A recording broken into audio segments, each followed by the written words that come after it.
I've spent decades on the bench, and if there's one thing I can smell the moment I walk through those black robes and take my seat, it's the stench of entitlement.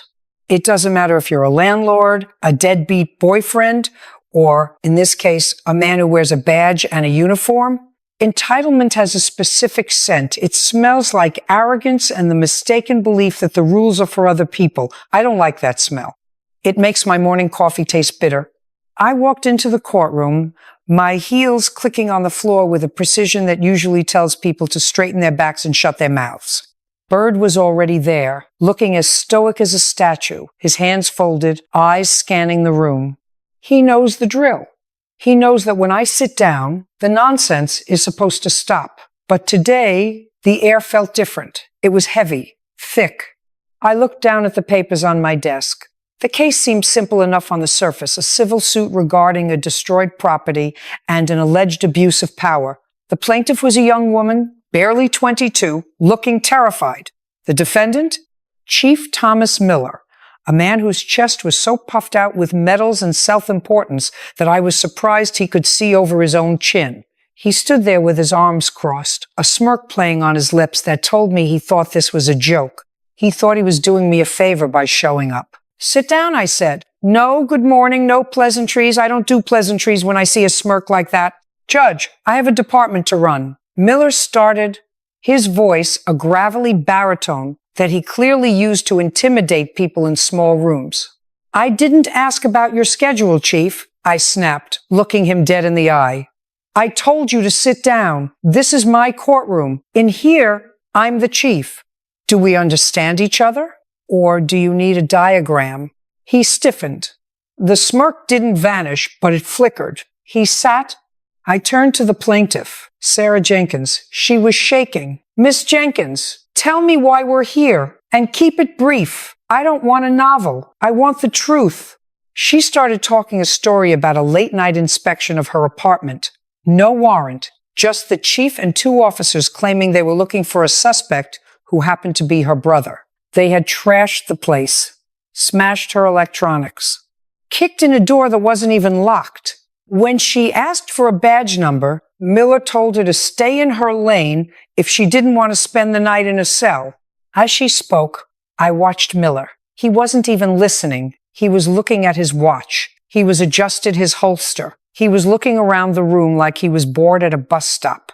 "Chief Miller," I said, my voice dropping an octave. "That's usually the warning shot. If you're smart, you duck. Is there something more interesting than this proceeding happening on your wrist? Because if you look at that watch one more time, I'm going to take it and give it to the plaintiff to help pay for the door you kicked in." He looked up, his eyes narrowing. "Now look here, Judge Judy. It's your honor." I corrected him instantly.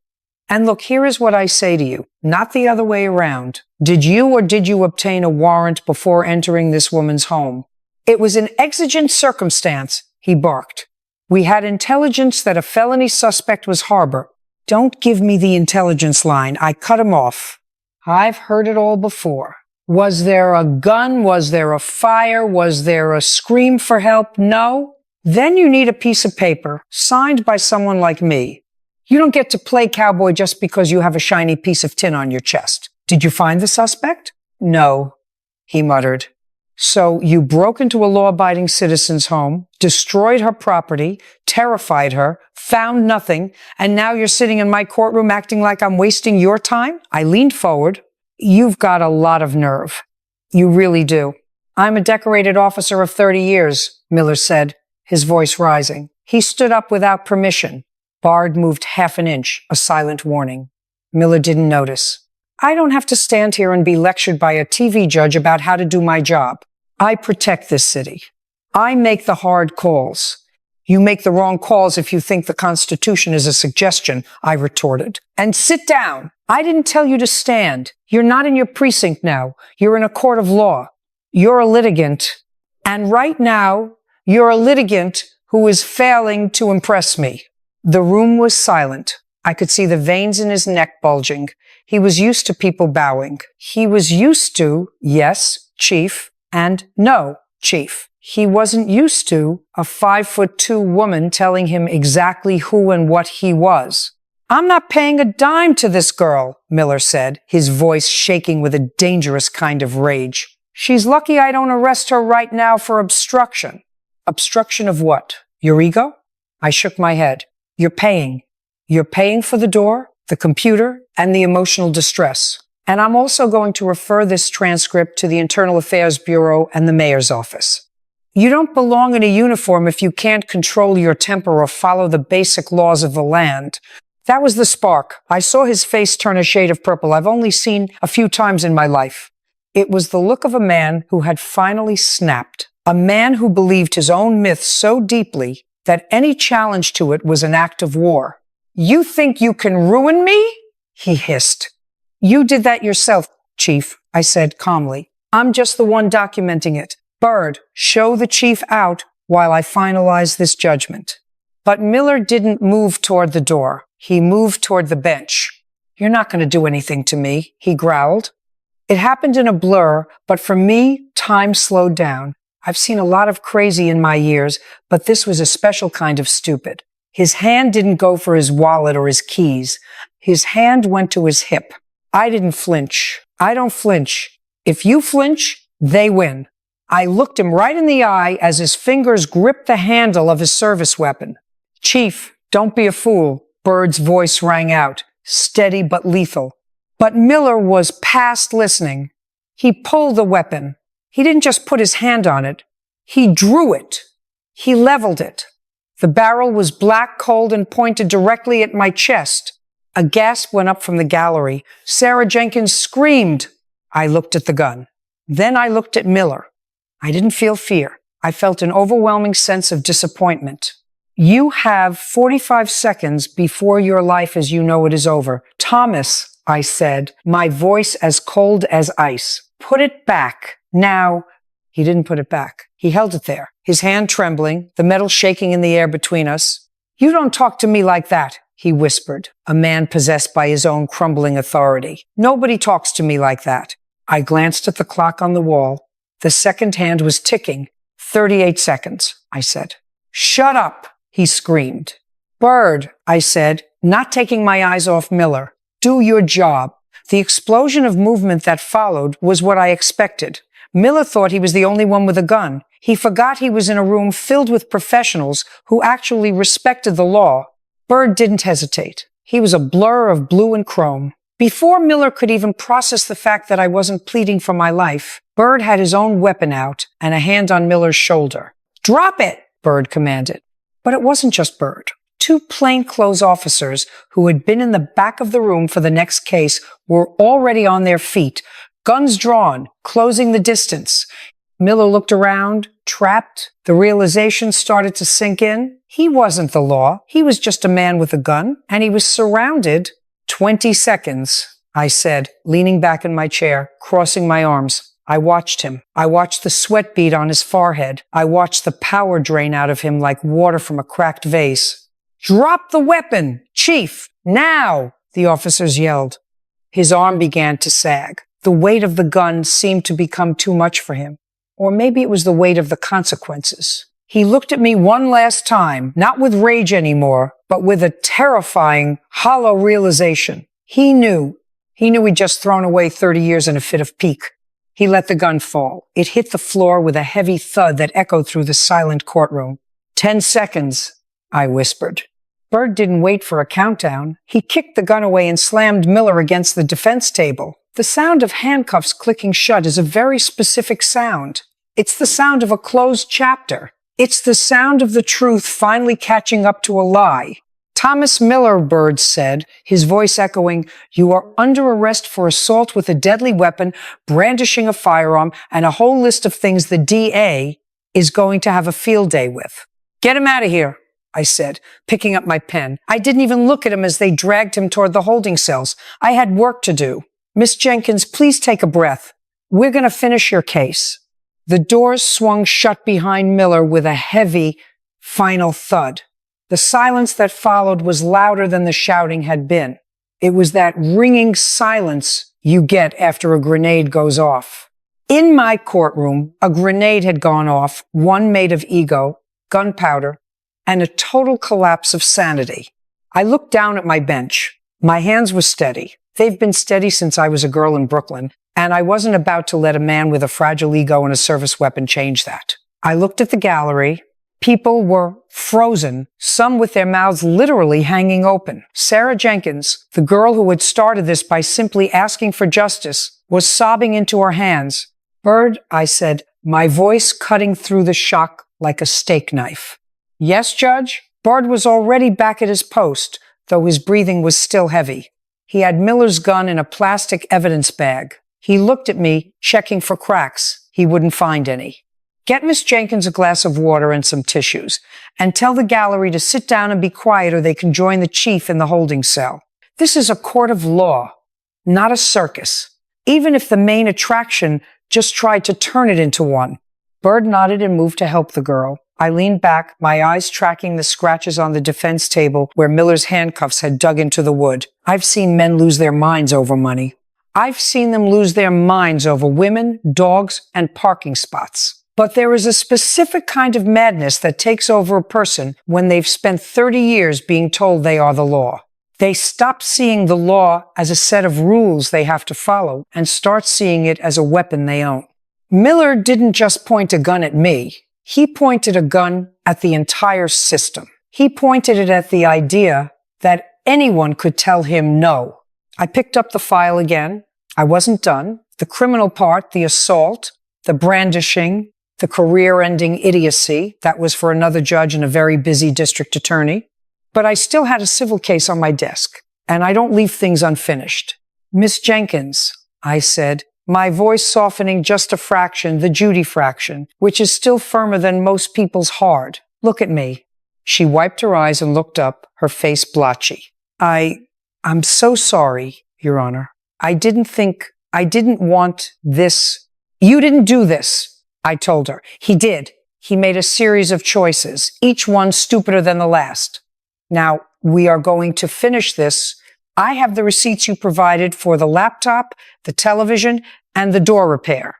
I also have the photographs of your apartment after the inspection. It looks like a tornado went through it. If the tornado wore size 12 combat boots and had a grudge." I looked over at the empty defense chair. It felt better empty. Miller's lawyer, a man who looked like he wanted to dissolve into the floorboards, was still standing there, clutching his briefcase like a life preserver.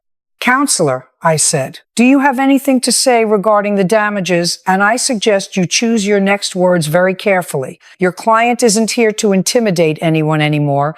The lawyer cleared his throat, his voice high and thin. "Your Honor, in light of current events, the defense has no further argument regarding the civil liability. We acknowledge the damages." "Smartest thing you've said all day," I remarked. I took my pen and scribbled the judgment. Judgment for the plaintiff in the amount of $5,000. That's the statutory limit. And frankly, it's not enough for what you've been through today, but it's what I can give you. Bird, make sure she gets the paperwork and is escorted safely to her car." As Sarah Jenkins stood up, she looked at me with a mix of awe and terror. "Thank you, Your Honor." "Don't thank me," I said. "Thank the fact that we still live in a country where a badge doesn't make you a king. Now go on." She left, and for a moment, I considered taking a recess. My nerves weren't shot, but the air in the room was stale. It smelled like tension and cordite. But I knew if I walked off that bench, the narrative would become about how shaken I was. The headlines would say, "Judge Judy, fleeing room." No, I don't flee. I stay. I signaled for the next case, but before Bird could call the names, the side door opened. It wasn't the bailiffs. It was a man in a dark suit, followed by two high-ranking police officials. I recognized the man in the lead, the mayor. He looked pale. He looked like a man who had just seen his re-election prospects go up in flames. He walked toward the bench, his hands raised in a gesture of peace. "Judge, can we talk in chambers?" he asked, his voice low, trying to keep the gallery from hearing. "No, Mr. Mayor," I said, loud enough for the back row to hear. "We can talk right here. This is a public forum. You have a police chief who just tried to execute a member of the judiciary in broad daylight." I think the public has a right to hear what you have to say about it." The mayor winced. He leaned over the bench, whispering now, "Judy, please, this is a nightmare. Miller, he's had a clean record for 30 years. We think he's had a breakdown. Stress, the job. Don't you dare," I snapped, and I didn't whisper. "Don't you dare give me the stress of the job excuse. There are thousands of officers in this city who deal with stress every single day without pulling their service weapons on a judge. This wasn't a breakdown. This was the logical conclusion of a man who thought he was untouchable. And you helped build that, didn't you, by looking the other way? Now, wait a minute." "I don't have a minute," I said. "I have a courtroom to run. Is he still in the building?" "He's being transported to the precinct," the mayor said, glancing back at the officers. "We've already suspended him without pay, pending the charges." "Suspended?" I let out a dry, sharp laugh. "He should be erased. He's a stain on that uniform. If I find out he gets so much as a paid leave or a quiet retirement, I will personally make it my mission to ensure every taxpayer in this city knows how their money is being spent. Are we clear?" The mayor nodded, looking like he'd been hit by a freight train. He knew I didn't make idle threats. "I don't have the time for them." "Bird," I said. "Next case." The mayor and his entourage retreated. They looked smaller than when they walked in. That's the thing about power. It only works if people are afraid of you. Once you show that you're just as fallible and just as corruptible as anyone else, the magic trick is over. The next case was a mundane dispute over a security deposit. A landlord and a tenant. It was exactly what I needed, the boring, gritty reality of human squabbles. It was the palate cleanser for the madness that had just occurred. But as I listened to the landlord complain about a slightly stained carpet, my mind kept drifting back to the look in Miller's eyes. It wasn't just anger. It was a complete loss of reality. He truly believed that in that moment, he was the ultimate authority. It's a dangerous thing when a man starts to believe his own press releases. I finished the morning session, ruling against the landlord because he was a liar who couldn't produce a single photo of the stained carpet. He left grumbling. I didn't care. "We're in recess for lunch," I announced, rapping the gavel. I stood up and walked into my chambers. Bird followed me, closing the door behind us. He stood there for a second, then let out a long, slow breath. "You okay, Judge?" I took off my lace collar and set it on the table. I looked at him. "Am I okay, Bird? I'm annoyed. My lunch is going to be cold, and I have 50 messages on my machine from every news outlet, from here to Tokyo. How are you?" Bird shrugged. "Just another day at the office." "You did good," I said, and I meant it. "You didn't hesitate. Most people would have frozen. You didn't." "I knew you weren't going to move," Bird said with a small smile. "I figured if you weren't scared, I shouldn't be either." "I wasn't scared because I knew he was a coward," I said, sitting down at my desk. "A man who pulls a gun to win an argument has already lost. He knew it, and I knew it. He was just waiting for someone to remind him." I picked up the phone. I had a call to make. Not to the press, not to the mayor, to my husband. I wanted to hear a voice that wasn't trying to lie to me or shoot me. But before I could dial, there was a knock on the door. My producer poked his head in, looking like he'd just run a marathon. "Judy, the D. A is on line 1, the governor is on line 2, and there's a crowd of about 300 people outside the studio. Tell the D A. I'll talk to him when I've had my soup," I said. "Tell the governor I'll call him back when I'm ready to talk about the mess in his police departments. And tell the crowd to go home and read a book. They want a statement," the producer pleaded. I looked at the camera lens in the corner of my office, the one we use for behind-the-scenes clips. I stood up, walked over to it, and looked straight into the glass. "You want a statement?" I said, my voice sharp and clear. "Here it is. The law is not a suggestion. It is not a garment you put on when it's convenient and take off when you want to act like a thug. If you wear a badge, you are held to a higher standard, not a lower one. If you forget that, There is a seat waiting for you in my courtroom, and I promise you, you won't like the verdict. Now, get out of here. I'm eating my lunch. I turned my back on the camera, but the day wasn't over. Not even close. Miller was just the tip of the iceberg. As I sat there, eating my salad, I started looking through the files. Bert had brought me the background on Miller's precinct.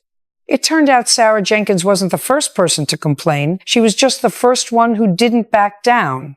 There were reports buried for years. Excessive force, illegal searches, harassment. It was all there, hidden behind a wall of blue silence. Miller hadn't just snapped today. He'd been rotting for a long time.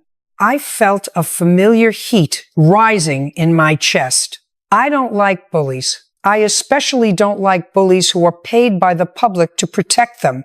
Bird, I called out. He opened the door. Yes, Judge?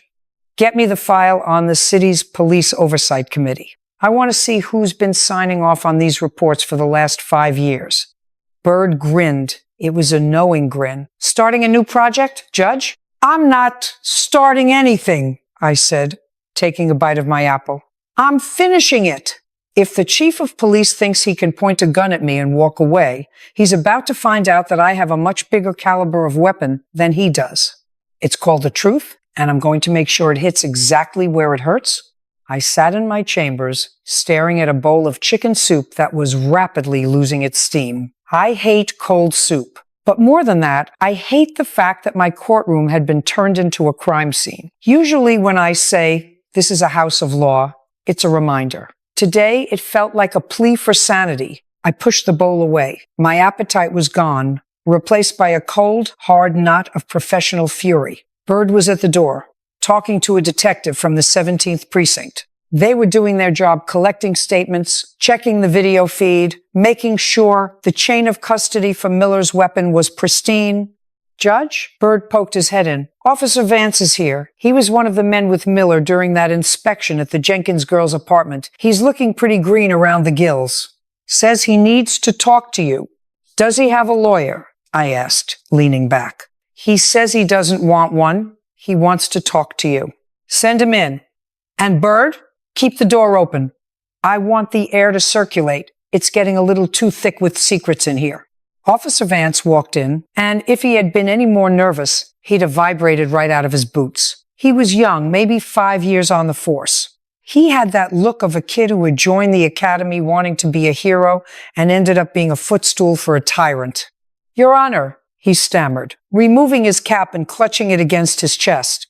Sit, Officer Vance, I said, pointing to the chair. And don't look at me like I'm going to bite your head off. I save that for the people who deserve it. Right now, you're just a witness. Unless you have something to tell me that changes that. He sat on the edge of the seat, his knuckles white.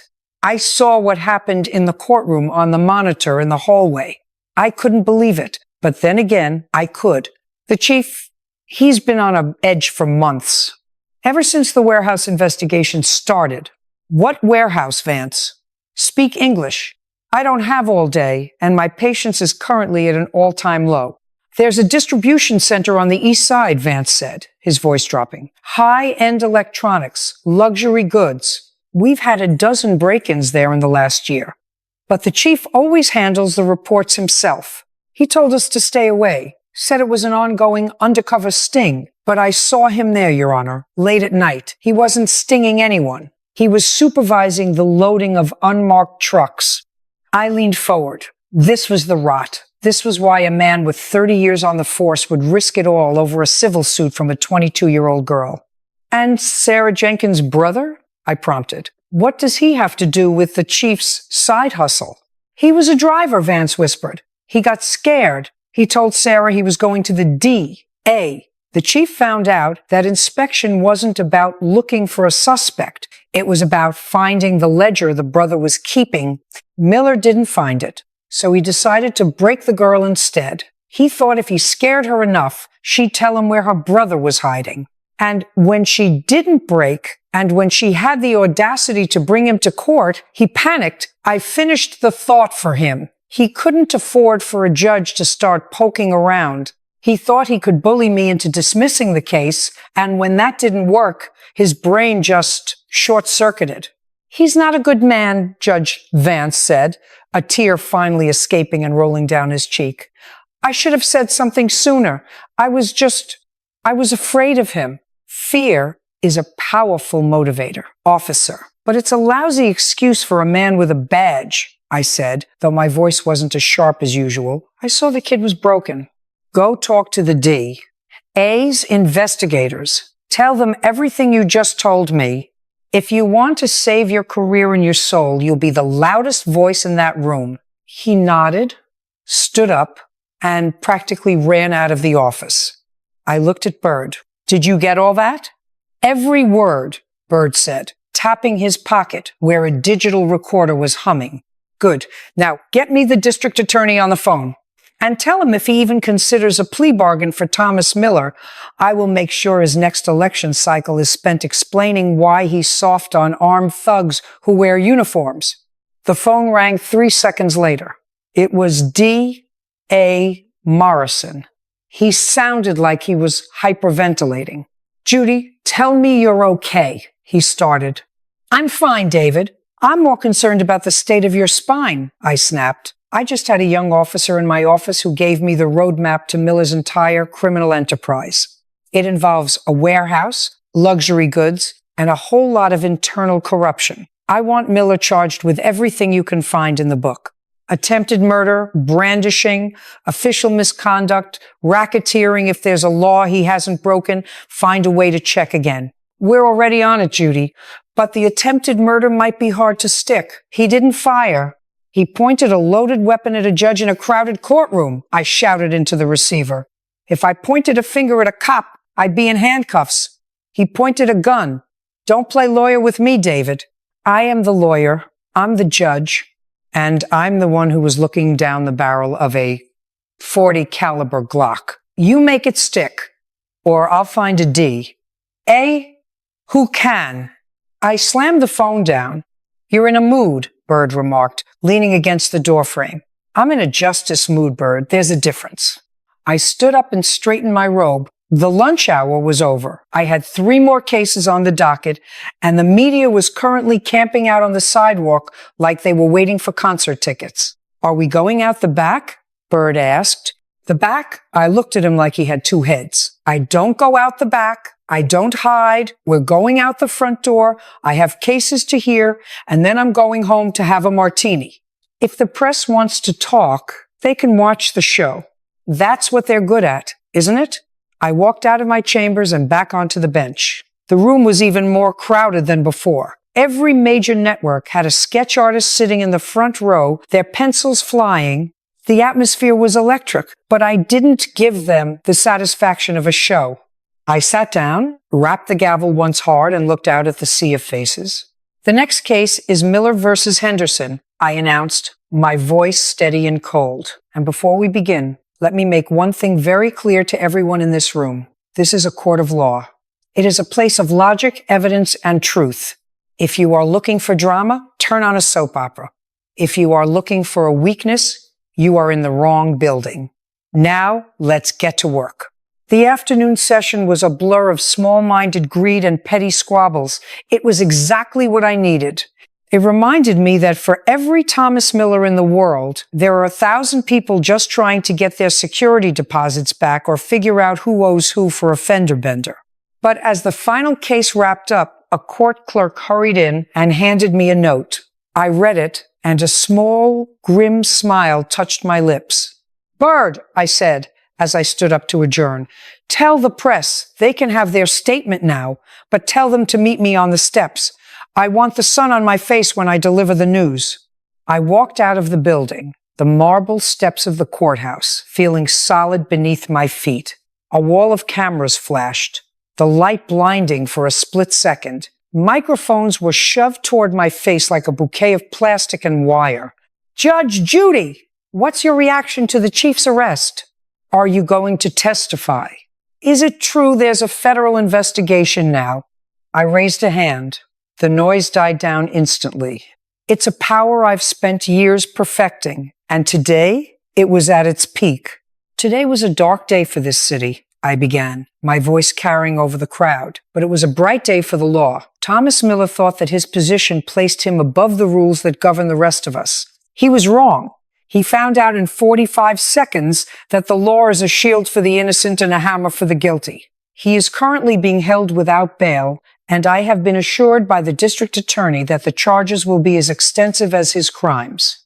I paused, looking directly into the lens of the lead camera. To the men and women who wear the badge with honor, do not let this man's actions diminish your service. To the citizens of this city, do not let this man's actions diminish your faith. The system worked today. It worked because we didn't blink. It worked because the truth doesn't care about your rank. One more question. Judge! A reporter yelled. What do you have to say to Miller personally? I leaned into the microphone, my eyes narrowing. I'll see you at the sentencing, Thomas. And bring your toothbrush. You're going to be staying a while. I turned on my heel and walked toward my car. Bird opened the door, a look of grim satisfaction on his face. Home, Your Honor? Home, Bird. And tell my husband to put the gin in the freezer. It's been a long 45 seconds. As the car pulled away, I looked back at the courthouse. The scales of justice were still standing on the roof, level as always. They might tip for a moment, they might shake when the wind blows, but as long as I'm drawing breath, they'll always find their way back to the center.